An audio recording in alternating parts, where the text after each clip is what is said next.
ሰላም ከመይ ቀንዲኩም ክቡራት ናይ ቻናል ተኸታተልቲ ናብዚ ፍቅሪ ዝኾነ ቻናል እንኳዕ ብሰላም መጻኹም። ኣብዚ ቻናል መሳጢ ታሪኻትን ፍልጠት ዘጨብጡ ዛንታታትን ሓደሽቲ ሓሳባትን ሒዝናልኩም ንቐርብ። ቻናልና ሳብስክራይብ ብምግባር ስድራቤት ይኹኑ። ሰናይ ምክትታል።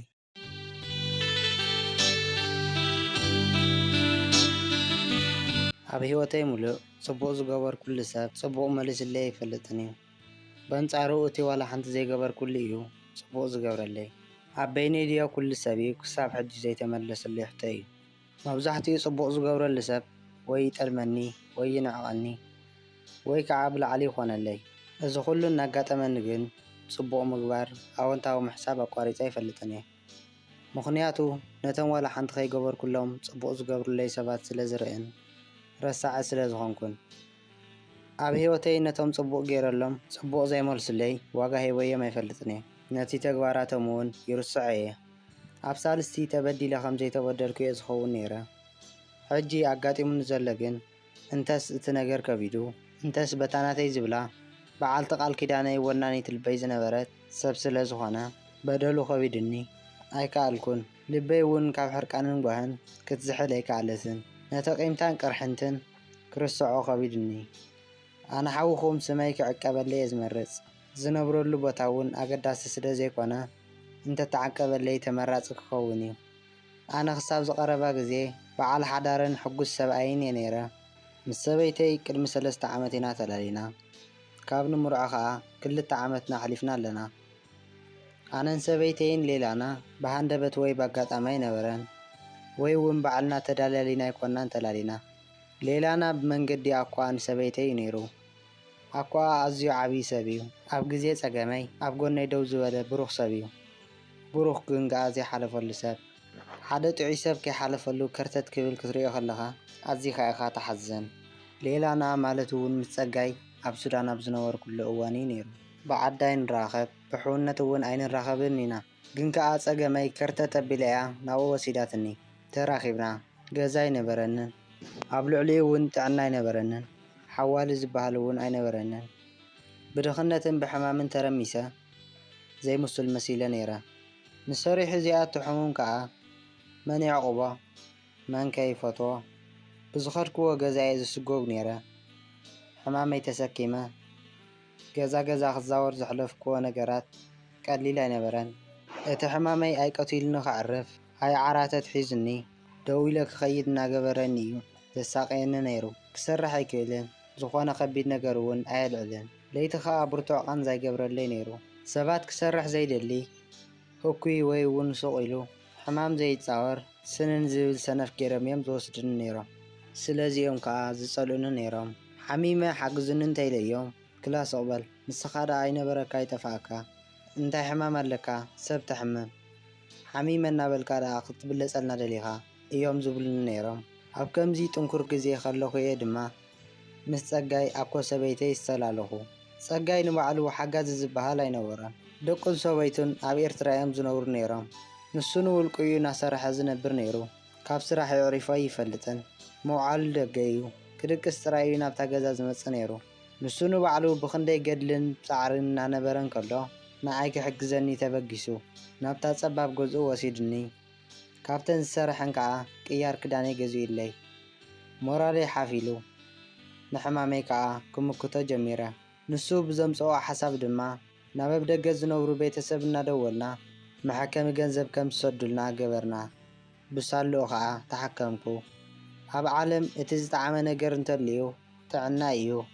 ዋጋ ጥዕና ዘይፈልጥ ሰብ እቲ ሓሚሙ ዘይፈልጥ ጥራሕ እዩ። እንተሓሚምካ ሓቦ የለ ሞራል የለ ሓጎስ እውን የለን። ዋላ እቲ ጥዑም ንፋስ ናይዚ ዓለም ኢኻ ትፀልኦ። ምግቢ ኣይረኣየካ ሰሓቕ ፀወታ ኣይረኣየካ ንስኻን ምስ ሕማምካን ጥራይ ኢኻ። ጥዕና እንተሎ ግን ኩሉ ተስተማቕሮ። ስለዚ እቲ ቅድሚ ኩሉ ዝስራዕ ጥዑም ነገር ጥዕና እዩ። ጥዕና ማለት ንባዕሉ መቐረት እዩ። ንሰብ ንእሽተን ኣጆኻ ምባል ህይወቱ ክትቅይሮ ትኽእል እያ። ንዝወደቐ ሰብ ንእሽተን ደገፍ ሓፍ ክተብሎ ትኽእል እያ። መቸም ብሳላ ሓገዝ ናይ ፀጋይ ጥዑይ ሰብ ኮይነ ስራሐይ እኳ ጀሚረ ነብሰይ መሊሰ ገፀይ በሪሁ ክዳነይ እውን ቀይረ። እቶም ተፀዊጎም ዝርኡንን ክርኡኒ ዝስከፉ ነበሩ ከዓ ክሓፍሩን ክስከፉን እዮም ጀሚሮም ከምኡ ኢለ ዝነብር እዩ ዝመስሎም ነይሩ ኣነ ግን ነቲ ሓደ ይተቐየምኩን ነቲ ሓደ እውን ኣይሓስኩን ትርጉም ህይወት ከምኡ እዩ ብዝወረደካ ቂምታ መሓዝ ዘይኮነ ንኹሉ ሕማቕ ረሲዕኻ ነቲ ጽቡቕ እንተስዒብካ ጥራይኻ ክትስጉም ትኽእል ምስ ጸጋይ ከም ኣሕዋት ከይተፈላለና 2 ዓመት ሙሉእ ድሕሪ ምጽናሕ ኣነ ናብ ሊብያ ክብገስ ክኢለ ዝኸፍለለይ ሰብ ረኺበ ስለ ዝነበርኩ እዩ ኣብ ሊብያ ኣዋርሕ ድሕሪ ምጽናሕ ከዓ የቕናዕኻ ዝብል ምረቓ ተመሪቐ ግዲ ኮይነስ ሕማቕ ከይረኣኹ ባሕሪ ሰጊረ ናብዚ ሕጂ ዝነብረሉ ዘለኹ ሃገር ክበጽሕ ክኢለ ህይወተይ ከዓ ሓንሳብን ሓዋሩን ተቐየረ ብምንታይ ከም ዝሓለፍኩ ስለ ዝፈልጥ ኣብዚ መጽ ቆልዓ መንእሰይ ኣይተጻወትኩን ኣብ ትምህርተይ ኣብ ስርሐይ ኣብ ነብሰይ ምዕባይ ተዋፊረ እቲ ኣብ ግዜ ጸገመይ ደው ኢሉ ዝነበረ ጸጋይ ግን ተስፋ ስለ ዘይነበሮ ናብ ሊብያ ኣይተበገሰን ኣጋጣሚ ደቁን ሰበይቱን ናብ ኢትዮጵያ ስለ ዝሓለፉ ከዓ ንሱዳን ገዲፉ ናብ ኢትዮጵያ ኸይዱ ናብርኡ ከዓ ከም ቀደሙ እናተቓለሰ ይመርሕ ነይሩ ኣነ ይሰደሊ እየ ከምቲ ዝገብረለይ ክገብረሉ ይፍትን ነይረ እየ ነገር ግን ንሱ ብዙሕ ክሰደሉ ኣይደልን ነይሩ ስድራ ኣለውኻ ኣሕዋት ኣለውኻ ናብራኻ እውን ክትገብር ኢኻ ስለዚ ነዚ ብሓገዝ ዘይቅየር ህይወተይ ኢልካ ኣይትድከም ኣነ ከም ቀደመይ ላዕልን ታሕትን እናበልኩ ክነብር እየ እዩ ዝብለኒ ነይሩ ኣብ ከምዚ እንከለና እዩ እምበኣር ምስታ ጓል ሓፍቱ ዘላለየኒ ሓንቲ ጓል ሓፍተይ የላ ኣብ ሕማቕ ከይትወድቕ ኣዝየ ዝፈርሕ ኣዲኣ ዘለዋ የብላን ኣባኣ እውን ሞት እዩ ኣዝያ ምስኪን ቆልዓ እያ ንዓኻ እውን ኣይትኸፍኣካን እያ ኣብ ኣፍሪካ መጺኻ ምምርዓውካ ዘይተርፍ እዩ ስለዚ ምስታ ጓል ሓፍተይ ከላለየካ ደቀይ ናእሽቲ ኮይነን እምበር ካብ ደቀይ ክህበካ እውን ኣይመጸላእኹን ነይረ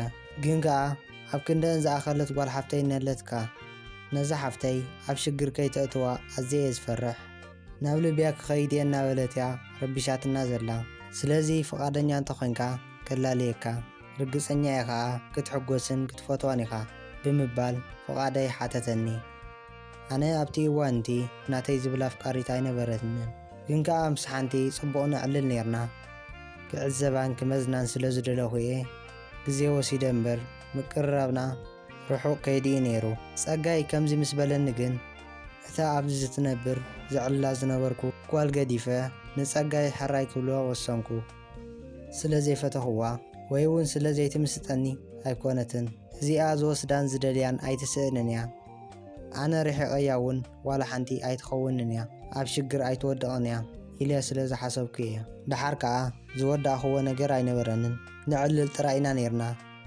ነታ ጓል ሓፍቱ ንጸጋይ ምምርዓው ማለት ንጸጋይ ምሕጋዝን ውዕለትኡ ምምላስን ኮይኑ ስለ ዝተረኣየኒ እየ ንጸጋይ ክቕበሎ ወሲነ ኣብ ሱዳን ዝገበረለይ ጽቡቕ ነገር ብፍጹም ዝርሳዕ ኣይኮነን ኩሉ ሰብ ፎቕ እናበለኒ ጸዋግ ገጹ እናረኣየኒ ጸጋይ ግን ኣብ ገጹ ወሲዱ ክዳነይ ከዲኑ ምግበይ እናመገበ ከም ዝሕከም ገይሩኒ እሞ ከዓ ንባዕሉ ርኹብ ከይከውንሲ ንባዕሉ እናተጋደለ ዝኸይድ ሰብ እዩ ነይሩ እዚ ከመይልካ ይስገር ጸገም የብሉን ጸጋይ ሓወይ ንስኻ ኸማን ጓል ሓፍትኻ እናሃብካነስ ኣነ ከዓ ከኣቤካ ደስ እናበለኒ ክቕበለካ እየ ጓል ሓፍትኻ እውን ከም ናትካ ወርቂ ዝኾነ ባህሪ ከም ዘለዋ ኣይጠራጠርኒ ዝብል መልሲኤ ሂበዮ ጸጋይ ስለ ዝተቐበልክዎ ኣዝዩ ደስ ኢልዎ ኣነ ንሓፍተይ ንሕጂ ካብ ሻቁለት ኣዕሪፍና ኣለና ጓል ሓፍተይ ንኣኻ መሃብ ማለት ንተኣምኖ ምልኣኽ እዩ ንዓኻ ድኢኽና ቀሲና ኣለና ብምባል ኣዝዩ ደስ ከም ዝበለ እዩ ሓቢሩኒ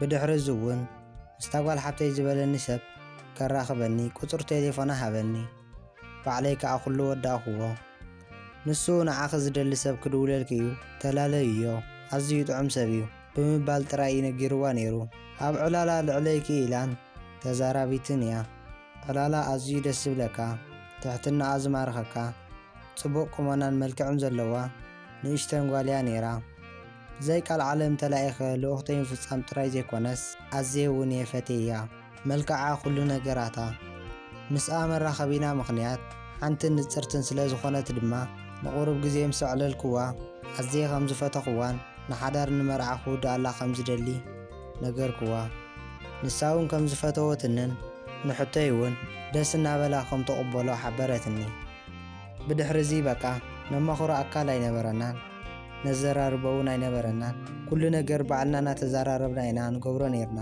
ንጸጋይ ረኺብና ተሰማሚዕና ከም ዘለና ምስ ነገርናዮ ከይንንእስ ተማሕፂኑ ኣብ መርዓን ደርዓን ውላድን ክንበፅሕ እዩ መሪቑና። ብድሕሪኡ ንገብሮ ነገር ነካፍሎ ነገር ኣይነበረናን። ንሱ እናተጋደለ ናብሩ ይመርሕ ነይሩ። ንሕና ከዓ ፍቕርና ነማዕብሎ ነርና። ዳርጋ ርክበይ ምስ ኣፍቃሪተይ ኮይኑ ዳሃይ እንዳኮኺ ልክዶ ከመይ ኣለዉ ህይወቶም ይኽእልዎ ደለዉ ይብላ እሞ ጽቡቕ ኣለዉ ደሓን እኮ እዮም ስእነት የብሎምን ኣኮይ ንፍዑ ጾሞም ኣየሕድሮምን ትብለኒ ነይራ። ከም ፍቑራት ኮይና ንሓደ ዓመት ዝኣክል ምስ ጸናሕና ከዓ ናብ ኣፍሪቃ ከይደ ክምርዓዋ ወሰንኩ። እዚ ምስ ፈለጠ ጸጋይ ኣዝዩ ሕጉስ እዩ ነይሩ። ኣብ መርዓና ክውዕል ዘይምኽኣሉ ግን ደስ ኣይበሎን። ምኽንያቱ ሰበይተይ ኣብ ኣዲስ ኣበባ ዘይኮነት ኣብ ካምባላ እያ ትነብር ነይራ። መቸም ጸጋይ መሪቑና ኣብ መርዓና ክሕግዙናን ከሳልጡልናን ዝኽእሉ ሰባት ገይሩልና እዩ። መዓልቲ ምስ ኣኸለት ከዓ ኣነ ሳንጣየ ልዒለ ናብ ካምፓላ ምራሕኹ። ሰበይተይ ብጽቡቕ ተቐቢላትኒ ብውሕሉል ኣቀባብላ ኣዝየ ሕጉስ እየ ነይረ። ኣብ ወፃኢታት መርዓ ቁሩብ ስለ ዝተሃሰኹ ዳ እምበር መርዓ ብምግባረይ እውን ኣዝየ ሕጉስ እየ ነይረ። ሰበይተይ ብወፃኢታት ናይ ኢደይን ናይ እግረይን ስለ ዘብተኸትኒ ከም ዓብዪ ክሳራ ኣይረኣኽዎን። ቀንጠመንጢ ምድላይ ኣብ ኩለን ኣዋልድ ኢለ ተቐቢለዮ ነይረ። እቲ ጸገም መርዓ ሓሊፉ ኣነን ሰበይተይን ንመጀመርታ ግዜ ኣብ ዓራት ምስ ተራኸብና እዩ ነይሩ።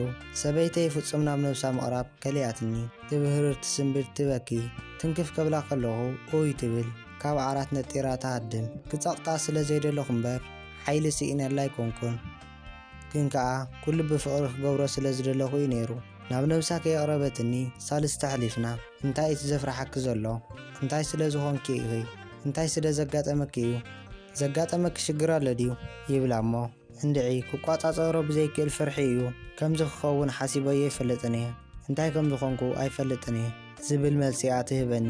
ብኸያት ምንፅርጻር ተብዝሕ ድሕሪ ሳልስቲ ግን እሞ ስድራ ክነግር እየ ገለ መፍትሒ ተረኸብናሉ በልክዋ እሞ ከይነግረካ ፈሪሕ እምበር ብጓለይ የለኹን ዓመፅ ኣጋጢሙኒ ነይሩ እዩ።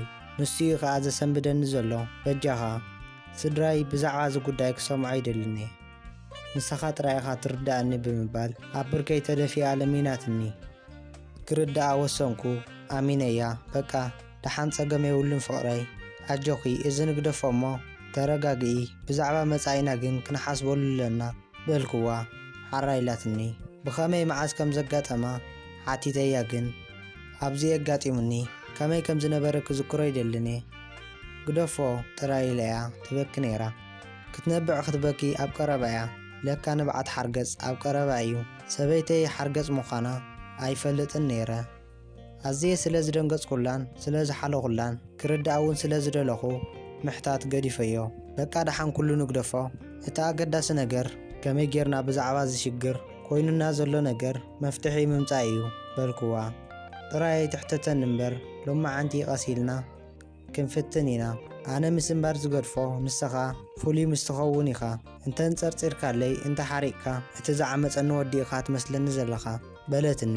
ጥራይ ንሱ ይኹን መፍትሕ እምበር ኣይሓርቕን እየ ኣየንጸርጽረልክን እየ ብምባል ካልኣቶ ኹላ። ንምሸቱ ከዓ ከም ኖርማል ከም ትፈርሕ ዘይነበረት ርክብ ገበርና። ግን ከዓ ሓደ ግዜ ጥራይ ዓመፅ ዘጋጠማ ወይ እውን ሓደ ግዜ ጥራይ ወዲ ዝሓለፋ ትመስል ስለ ዘይነበረት መሊሱ ሻቑለት ፈጠረለይ። ግን ከዓ ከሻቕላ ስለ ዘይደለኹ ውሒጠዮ ሱቕ በልኩ። ብዙሕ ነገራት ከጋጥም እንከሎ ነቱ እኳ እየ ዝዝክር ነይረ። መቸም ሕፁነትና ብመቐረት ዘይብሉ ነገር ወዲኤ ናብ ዝነብረሉ ሃገር ተመሊሰ። ኣብዚ ምስ ተመለስኩን 4 ዓዋርሕ ዝኸውን ጽቡቕ ቀፂልና ኣብ ዝደወልኩላ ተልዕለኒ ንሳ እውን ትድውለለይ። ንጎሆ ምሸት ኩነታተይ ደሃየይ ትፈልጥ ነይራ። ፍቕራ ትገልጸለይ ከም ዝናፍቐትኒ እውን ንጎሆ ምሸት ትነግረኒ። ንስኻ ትመስል ኩሉ ነገር ትርዳኣለይ ካብ ኩላቶም ደቂ ተባዕትዮ ፍልይ ዝበልካ ብምርካበይ ሕጉስቲ እየ ክትብለኒ እንከላ ኣቤት ዝሕጐሶ ነበርኩ። ንዓይኒ ምጥባር ፍርሐይኒ ምድምሳስ ምዃኑ ግን ፍጹም ኣይገመትኩዎን። ሰብ ንኽፍኣት በሊሕ ክኸውን እንከሎ ክሳራ እዩ። በሊሕካ መወዳእተው ትረኽቦ ክሳራ እዩ። ድሕሪ ቁሩብ ኣዋርሕ ሰበይተይ ቴሌፎን ዘይምቕባል ኣብ መንጎ ዕላል ቴሌፎን ምዕጻው ደኺመ ሰልችኒ ምባል ኣምፅያ። በዛ ሓሪቐ ኣይተዛረብክዋን እስከ ደሓን እናበልኩ ይሓልፎ። ኣብቲ ክዛረባ ዝደለኹ ከዓ ጽቡቕ ፍቕራ ትገልጸለይ ተቀባጥረለይ ንጉሰይ ክብረይ ትብለኒ። ክዛረባ ዝሓሰብክዎ ይገድፎ ኣብ ሕማቕ ሙድ ስለ ዝነበረት እያ እምበር ዝኾነ ፀገም የብላን ኢለ ሱቕ ይብል። ሰበይተይ ኣይሰሙን ኣይሳልስቲ እቲ ነገር ትደግሞ ቴሌፎን እንተደወልኩላ እናተዛረብኩ ተዓፅወኒ ተመሊሰ ደጋጊመ እንተደወልኩላ ብመስመር ይኹን ብኢንተርኔት ዕፁብ ከም ዘሎ ይሕብረኒ። ድሕሪ ሰዓታት ወይ እውን ጽቡሓይቲ ምስ ተመለሰትን ድማ እንታይ ደኣ ናይ ደሓን ደኣ መንጎ ዕላልና ዓፂኽኒ ኢለ ይሓታ። እውይ ዝያዳይ እዛ ሞባይለይ እንድያ ባትሪ ዘይተጽንሕ ኮይና ኣብ ደገ ወፅየ ነይረ ባትሪ ወዲያ እናዕለልና ዓፅያትኒ ገዛ መፅየ ባትሪ ክመልኣ እንተበልኩ ከዓ ኣብያትኒ 5 ሰዓት ጸኒሓ 10% ጥራይ እያ ትሕዝ እንታይ ከም ዝገብራ እንድዒ ብምባል እያ መሊሳትለይ። እዚ ነገር እዚ ምስ ተደጋገመ ከዓ እቲ ፀገም ካብ ሞባይላ ካብ ኮነ ሞባይል ክትገዝእ ኢለ ብምሕሳብ ገንዘብ ሰደድኩላ። ግን ከዓ ሰበይተይ ኣመላ ኣይገደፈትን። እዛ ዝገዛእኽዋ ሞባይል ኣታሊሎም እዮም ፌክ ሸይጦሙለይ። ቀልጢፋ ባትሪ ትውድእ ቀልጢፋ ከዓ ትረስን እንተረሲና ከዓ ደው እያ ትብል ኣይትሰርሕን እናበለት እያ ጠቖቢላትኒ። ኣነ ከዓ ኦሪጂናል ክኾነላ ኢለ ሞባይል ገዚኤ ሰደድኩላ። ሞባይል ብሞባይሉ ከዓ ናይ 1000 ዩሮ ኣይፎን እየ ገዚኤ ሰዲደላ። ሰበይተይ ክንዲ ዝኣክል ገንዘብ ዝወድአ ሞባይል ሒዛ ክተብቅዕ ምኽንያታት ግን ኣይገደፈትን። ባትሪ ወዲኣ ኢላ ክተመኽኒ ኣይትኽእልን እያ ፌክ እያ ኢላ ክተመኽኒ እውን ኣይትኽእልን እያ ምኽንያቱ ዝፈልጣ ሞባይል ስለ ዝሰደድኩላ።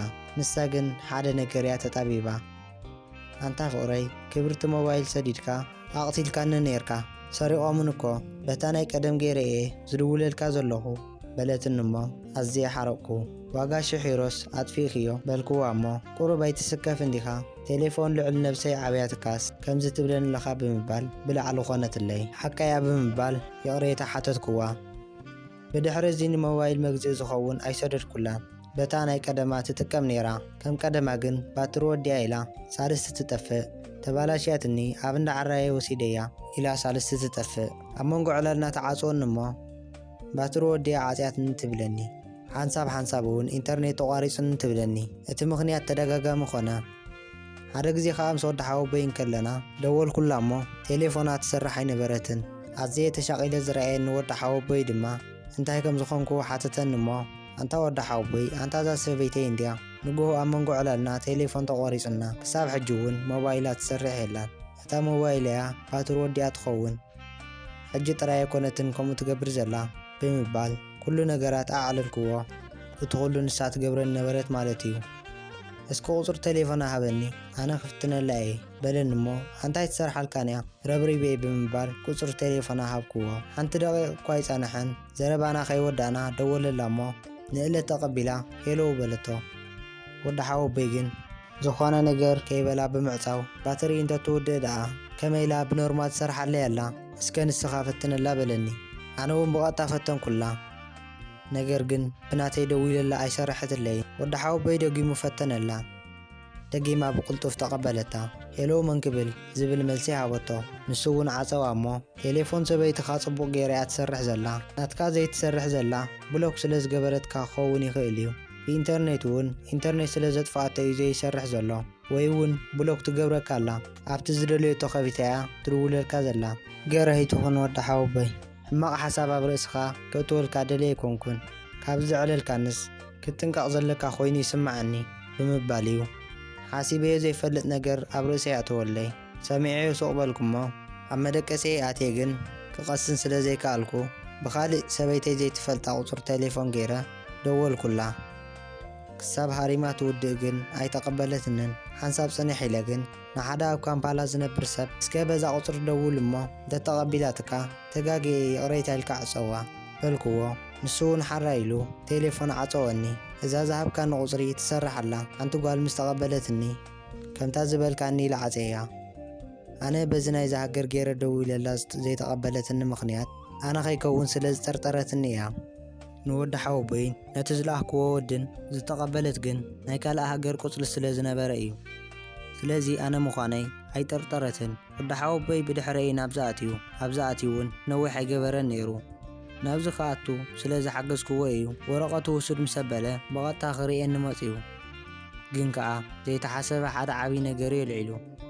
بدحرزي كقصنا يكالكون إذا كل جزء باتر ودي عدو إنترنت قارص ندوت لين زنبرت كوني لا تعطون سلا زنبرت مالت ديو زبل حتى على علكم ما نزي نمرقات لما تبقسكو نصبح حيث نقول هذا ويلات اللي كم زا ولا حنت زيكونكم مسيلة انتهى لا حج خبات الرياء ودي عتكنيرا بلكو أمو انتهى خانا فلت كاتحتني تعيتو موبايل كي تجزع لي مش عابيخا جنزب سدد اللي مخجز كم دلايك ها أنا علل بلتني باترو دي أنت دك أسدسي نعيت رايدة تعاطوني قالوت سبات دويلة ملكوكو سريحة قبل حسيبة نيرا نجرجن سمعتي جتا أبيلا حرايك سدر كيلا سوق بالكو بزخا اتنا عمتنا وارحن زتالو تلو ميلا كفلت كالكو انت ود حاوبي حق خاي مسلني حجون باترو ودي اني رايلاتني انت غبركو حيش بالكو بدحرز كله زي حدا نجر الله جمتاتي كغاغي خيدي جنكاس جلس لميدالا تتصاوت الكاز الله بقنعنا مساخا يلان سبيتن سبايات فوتو انت خوينا نسوي علما موبايلا باتر انت وديا سوقي تبلن بناي جرو بيت غيرا مرخبت كانيرا زياغن كونيلا سلت غبراو عايت دولن موبايلا خططفون كلاغن سوقيلا نبينا ابغزا تحلفو دي مسلكا بلني عابو خند قال حتى ايو كملو سيدلوخن اندعي حجي زخونه مسك هبك يكلني الى بعقل صبت قلهو اذا نجر زبغستا دما نسبيتي زكاتا تلاسب غيرنا الله اب كامبالا مسكال ودي كم تزورن ገንዘበይ ውን ምስ ኮይና ትበልዖ ከም ዘላን አይፎን ሞባይል ከም ዘላታን ምስቲ አፍቃሪ አክቶት ጸኸላግን ንዓይ ከም ተዓጥወን ውን ክፈልጥ ከኢለ እዚ ጥራይ ዘይኮነውን ድንግልና በዓመት ዘይኮነስ አፍቃሪ ከም ዝነበራን እቲ አፍቃሪ አውን አነ የድንግልና ወሲደዮ ኢሉ ከም ዝተዛረበኔ ሓበሬታ ረኺበ نزين مشفانيا دحر مرعنا تواصو فطيرا نيرا بعلاون اميناتو ليا مچم زمرد زين عي نفسخا زقتدي نيرو قانزو خو قاصاصوري كالكون بسلا سنيه كل خمس فلطكون سراق سب زتطنقا انت تطنقا حنت معالتي مغلاص خمزي يترف نغركوا باويات في قيله ابخيا ثالث خي دولت تصنح زنبرت سبيتيسي عبدقيقنا دولت كتلمنني يا جميرا تغاغي سحيتي وزتا نابلت تلمنني مونعي انتي كعب سلي لبي مسمتا ترتو ن4 عوارح زخون كا عصيا لخو حجخا انا دولت قالي غير لي نيرو حج كل قديفه سط الى حداريك جبريه بزيكا خاصبي بالليل نسخايخا عالمي نسخايخا كل نغري وزت الملومات قالاتنا تتقمت تلمنن الله يورخ جبر الله قالكون تينا عازر رخبني اقواون اي نغر كون لخو انتايك سمعو عندي نسا بحماق كيتودق انا خاصب حدار نخركب ليو الراقبنا بسنكي حماق ولا حبتجن كم دي خوين موداته انا بدي لك انا بلا حماق كم تسمعوا ارغصنيا اي حج سحواتي انت كجبرت مخرني سبيتي اذا كل ነገር ጌራ ይቅረይ ይግባዶ ትብሉ ከገልፋን ተወሰንኩኸ ነቋ አትዘጋጠመ ነገር እንተ ነገርኩ ወደ ሃይሽ ዋላስ አይተሰማ ማዕናን ኢለ ብድብድብ ሱቅ ይብል ከምዚ እንተ ኢለ የግን አይ ገጸላንዩ አነ በደለኛ ክገብረንዩ ሰበይተይውን ተናሲሄ ካልእ ሰብ ኮይኔ አይትግደፈኒ እንተ ገዲፍካኒ በህይወት አይነብርኔ እና ወለቲያ አትሪራት ልምነን ዘላ ዝውስኖ ጠፊንኻ ዓቅለይ ጸቢብንሎ ውሽጠይ ህደምና በደኒ ተጋእ መጋይ ብለለኹሞ እስከ ሐሳብኩም ሃውኒ ሓውኹሜ ካብ ዕቁብ ቦታ